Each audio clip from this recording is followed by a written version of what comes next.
guys? It's your boy Dreamer from GotBetterBeats.com, and I know what you're gonna say. It's been a while, but it's cool. You know what I'm saying? I had a son some months ago, and yeah, he won't let me out of sight. But I got to start breaking off and making sure that we get these tutorials out because I'm doing a lot of different things, and you know, I do appreciate the growth. But let's just go ahead and get into it. Okay, so what I'm gonna do is, since Studio One came out with the 6.2, I'm gonna show you guys how I've been using the scale feature. Let me just pull in an instrument and let's see. I've been actually digging Contact 7. Like, okay, and how I do this is, let me make this a little bit bigger, and I'll just close that for a second. Okay, so of course, you're gonna want to set your key. Let's say we do something in G minor. We do harmonic minor. So, but what you want to pay attention to is note color, and you go to scale. So what we're gonna do is it will only allow us to place, because as you can see, I clicked on this key right here. So when it turns red, that lets you know that it's not in key. So, and if you don't want it to, allow you to go in the wrong notes, you're gonna click this right here, and as you see, it skips over that whole note. And I'm gonna make this bigger so you can actually see. So you see how it's skipping? Okay. So let's so now that we have that, I'm gonna just delete this. Let me go through a few of the sounds because I want to find something cool.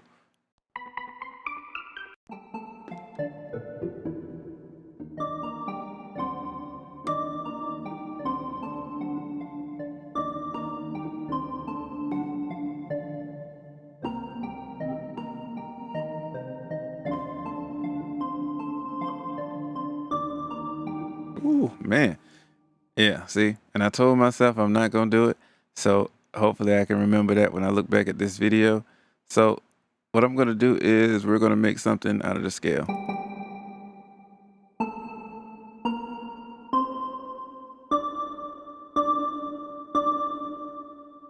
Okay, let me set this length to half a bar.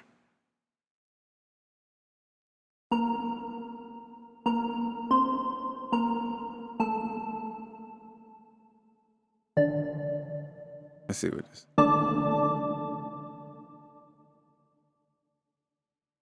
Okay. All right, so what I'm gonna do is I'm gonna start with the bass notes.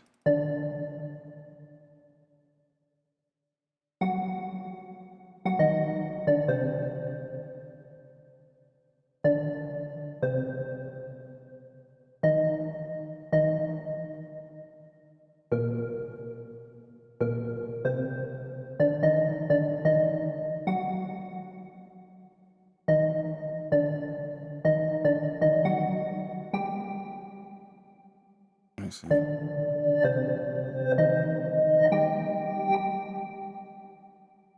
Okay.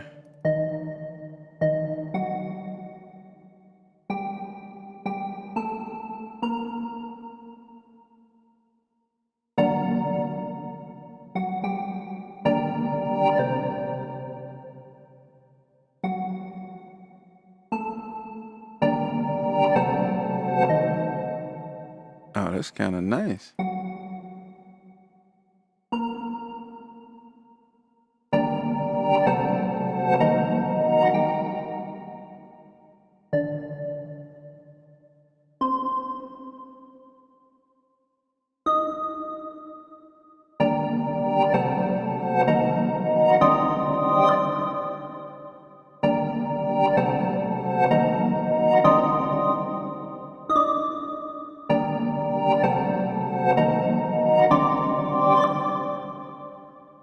Okay, so what I'm going to do is I'm going to duplicate that, and let me just take this down to 4 bars because I have an idea.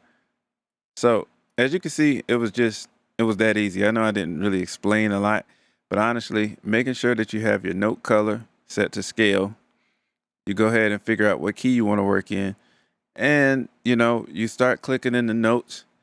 And what I did was I started using the bass notes, and I started just kind of skipping, a note in the scale and going up from there, and just kind of started clicking in some notes. And honestly, like, it came out pretty cool. And I think you guys are going to like what I get ready to do.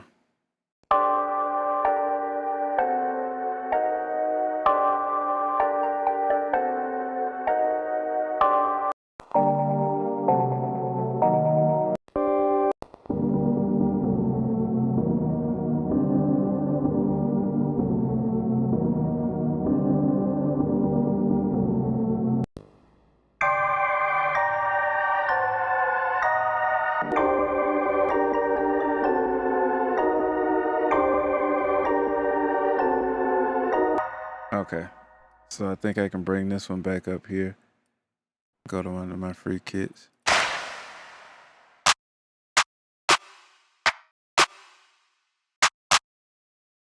Let's see. I do like this. Okay, and this is another easy way. In one of my older videos, I showed you guys how you can use the pattern mode to kind of have like a FL Studio type of grid where you can just kind of do some simple stuff. But lately, I've just been splitting it to grid and just kind of taking my time and kind of really getting some cool results.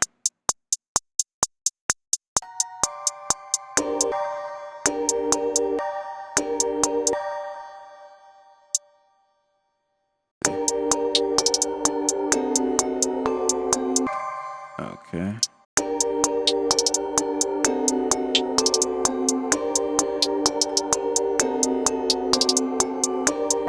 Okay.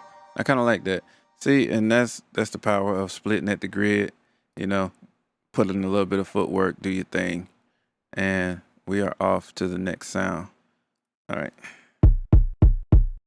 It has like a nice bit of punch.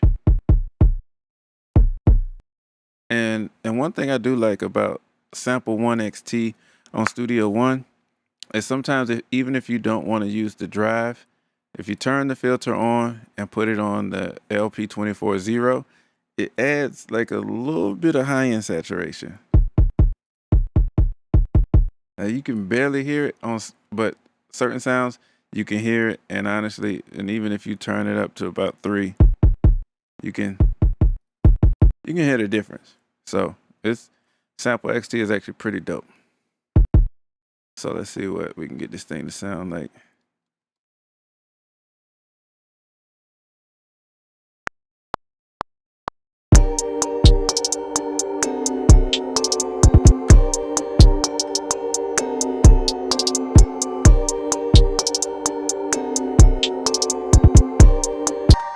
Okay, and this is honestly sounding like some this is honestly sounding like some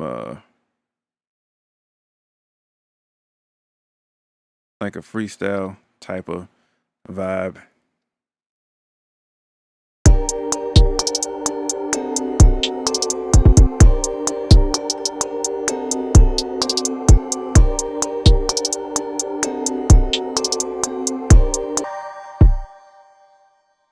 All right, let's see.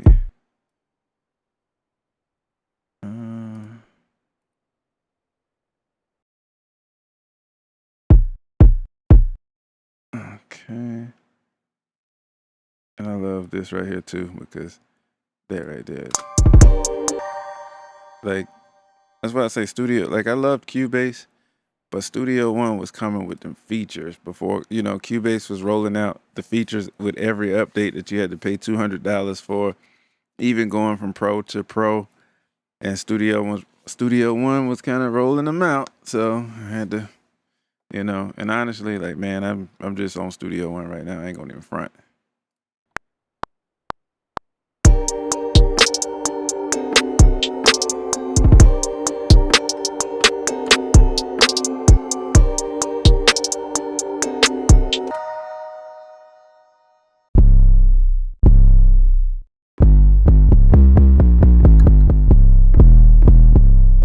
So adding in that saturation and drive, sometimes you can overdo it. So be careful. And sometimes I kind of do it just to help me feel the track, but I'll kind of back off of it, in the mixing phase. So I just like to be able to kind of add to something and be able to take it away just in case it adds too much. Because as you start mixing, once you go down that rabbit hole, you'll start to come up against problems if you over process. So, all right. And being that I just kind of click this in, I'm gonna utilize this ghost note feature because, yeah.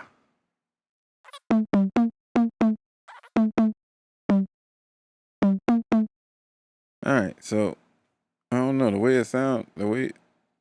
Let's see what it sounds like. Okay. Yeah, that is definitely not going to work.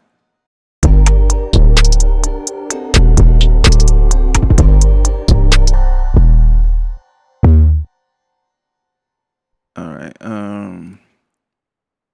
Let's see. I might do something cool with this. And let's see.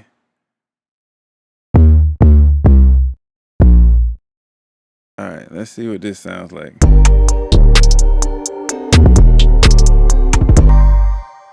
Man, I like that.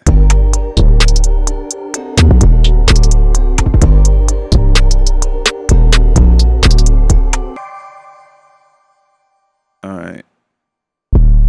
And honestly, like this right here, you know what I'm saying? Like at this point, I mean, to me, like this, like not really like an intentional beat, but just for me to be able to really click in and get a beat done in however long we've been recording, looks like 34 minutes total.